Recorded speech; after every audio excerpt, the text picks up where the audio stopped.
네, 이상현 기자. 자, 오늘은 어떤 기업을 소개해 주실 건가요? 예, 오늘은 코스닥 상장사인 유비벨록스를 준비했습니다. 유비벨록스. 야, 제가 좀 생소하네요. 어떤 회사인지 좀 말씀해 주십시오. 사실 많은 분들이 좀 생소하실 텐데요. 네. 이 회사는 일단 2000년 9월에 서울대 소프트웨어 연구실 출신인 이용복 대표와 관련 인력이 중심이 되었고 설립을 했습니다. 당시 회사명은 원래 벨록스 소프트웨어였는데요. 이후 스마트카드 사업을 하는 유비닉스와 합병을 하면서 현재의 합병법인이 탄생을 하게 됐습니다. 당시 그 합병을 하게 된 거는 유비닉스하고 합병을 하면서 그 벨록 소프트가 사실 상대적으로 좀 그 규모가 작았거든요. 그래서 그 주식시장 상장을 위해서는 좀 안정적인 매출은 확보를 하고 좀 규모를 좀 더 키우기 위해서 그때 2010년 6월에 코스닥 시장에 상장을 했습니다. 그 특징은 일단 연구개발에 좀 많은 투자를 하는 것이 특징인데요. 임직원 중 65% 이상이 연구 인력으로 구성되어 있습니다. 그리고 사업 본부별로 독립된 연구 조직 체계를 갖추고 있고요.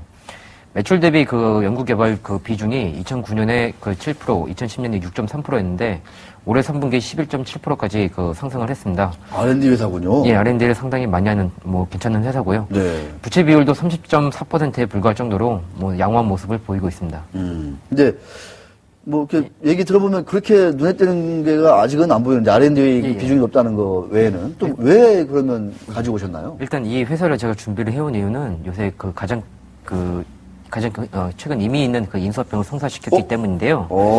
그 얼마 되지 않았는데 지난 11월 말에 국내 내비게이션 그 1위 업체인 팅크웨어의 경영권과 지분 14.4%를 270억에 인수를 했습니다.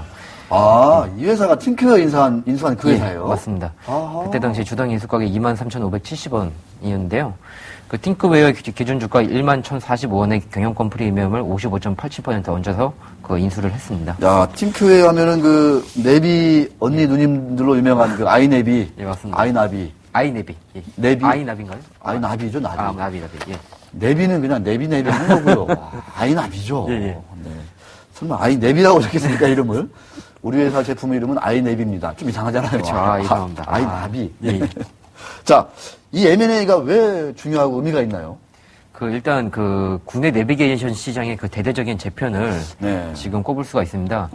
일단 국내 내비게이션 국내뿐만 아니라 전 세계 내비게이션 시장이 스마트폰과 태블릿 PC가 보급이 되면서 시장 규모가 상당히 축소되고 있습니다. 왜냐면은 스마트폰만으로도 충분히 이제 내비게이션 기능을 같이 할 수가 있거든요. 그래서 일단 스웨덴 시장 조사 기관인 베르그인사이트에 따르면 세계 내비게이션 시장 규모가 베르그인사이트? 예, 베르그인사이트입니다. 네, 그런 시장 조사 기관이 있군요. 예, 있습니다. 네. 올해 4,200만 대로 정점을 찍은 뒤에 내년부터 하락세로 돌아서서 2015년에 3천만 대까지 줄어들 것으로 예상을 했습니다.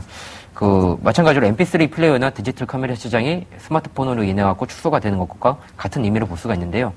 국내 내비게이션 업체 수도 2008년 120개에서 현재는 60개로 줄어든 상태입니다. 그리고 작년에는 2위 업체던 엑스로드가 상장 폐지가 됐고요. 영업이 계속 실적이 안 좋아지면서 사실 이번 딜 이전부터 팅크웨어를 비롯해서 다수의 내비게이션 업체가 M&A 시장에 매물로 많이 거론됐던 것이 사실입니다. 특히 이번 중소기업이 빠진 자리에 대기업들이 속속 그 자리를 차지를 하고 있는데요. 삼성그룹이 서울통신기술을 통해 시장에 진입한 것을 비롯해서 SK그룹 계열의 SK네트워크스와 한라그룹의 만도 등이 지금 시장에 뛰어든 상태입니다. 이 때문에 내비게이션 업종 자체가 중소기업 적합 업종에서도 빠진 상태입니다. 아무래도 지금 자금력을 갖춘 대기업이 아니라면 이제 시장에서 명함을 내미는 것조차 힘들어질 정도로 시장의 경쟁이 좀 치열해졌다고 해석을 할 수 있겠습니다. 요새 직장인들 T로드인가요? 예. 휴대폰으로 길 가르쳐 주는 거. 예, 맞습니다. 거기는 실시간으로 교통체증을 다 이렇게 반영해가지고 이렇게 빨리 가는 길을 찾아준다고 해가지고. 그렇죠. 영리한 스마트 내비게이션이라고. T로드 해가지고 1,000만 명이 다운받았다나 어쨌다나 대단한 그런, 내비게이션이 설 자리가 없는 거죠, 쉽게 얘기하면. 맞습니다. 시장 자체가. 그런데 왜 유비벨록스는 약간 한물 같다고 볼 수도 있는 내비게이션 업체를 인수를 한 거죠? 상당한 돈을 들여서. 어떻게 보면은 상당히 좀 이해를 하기가 힘든 면이 있는데요. 일단 표면적인 이유를 들어보면은 기존 유비벨록스 사업과의 시너지 창출입니다. 유비벨록스가 모바일 솔루션과 플랫폼 제작, 앱스토어 운영 등 스마트폰 개발 사업을 하고 있습니다. 사업 비중이 약 27%를 차지하는데요. 스마트 카드 사업 비중이 72%로 훨씬 크긴 하지만은 거의 사실상의 주력 사업은 이 스마트폰 사업이라고 보면 됩니다. 근데 유비벨록스는 일단 자신들이 만든 스마트폰 소프트웨어와 팅크웨어의 내비게이션을 결합을 해서 수익을 창출을 하겠다는 계획입니다. 일단 표면적인 이유는 이거고요. 근데 일단 사실 이 정도만으로는 대기업들이 휩쓸고 있는 내비게이션 시장에 그렇지. 이 정도 사업 전력은 네. 부족한 게 많습니다. 네, 특히 유비벨룩스가 다른 대기업에 비해서도 자금력에서도 많이 약세인 게 사실이고요. 그 본질적인 이유를 살펴보자면은 그 유비벨룩스와 현대자동차의 그 관계가 상당히 중요합니다. 일단 현대차가 유비벨룩스의 지분 5.6%를 보유한 주요 주주입니다. 현대차. 예.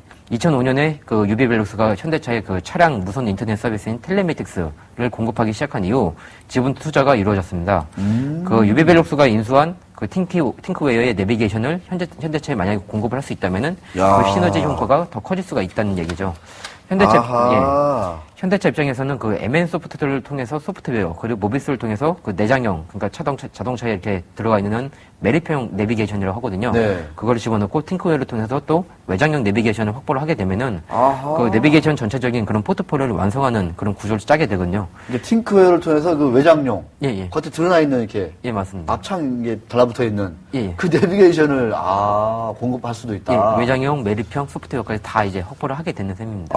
알겠습니다. 시간이 별로 없어서. 자, 중요한 거는, 유비벨룩스 입장에서는 그 팅크웨어를 통해서 현대차의 외장형 내비게이션을 공급할 수도 있다. 예. 라는 이제 전망이 가능한 상황인데, 그런 의미에서 M&A는 의미가 있다. 예.